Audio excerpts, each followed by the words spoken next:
వెంట్రిక కూడా పీకలేరు అని చెప్పి వై నాట్ 175? 175కు 175 అనేది గుర్తుపెట్టుకోవాలి. మీ ఇంట్లో మీ బిడ్డ వల్ల మీకు మంచి జరిగిందా లేదా అన్నది మాత్రమే కొలమానంగా తీసుకోండి. మరి అభిమానం ఏమైందో, ఆప్యాయత ఏమైందో? మధుసూదన్ రావు గుర్తుపెట్టుకో, ఎల్లకాలం ఇలా మాదిరిగా ఉండదు. ప్రజాస్వామ్యంలో ఉన్నాం మనం.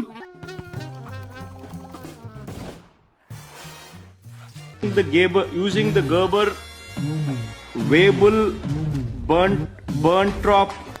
మేం కాక అసెంబ్లీలో ఇంకొకడు ఎవడు ప్రతిపక్షం లేకపోతే మమ్మల్ని ప్రతిపక్ష పార్టీగా గుర్తించాలా లేదా? నీకు 15,000 చిట్టి తల్లి డ్రామా. షాల్వా కప్పాల్సింది పోయి, పొగడాల్సింది పోయి, ఇంకా అవార్డు ఏదైనా ఉంటే నాకు ఇవ్వాల్సింది పోయి. ఏంది మాటలు?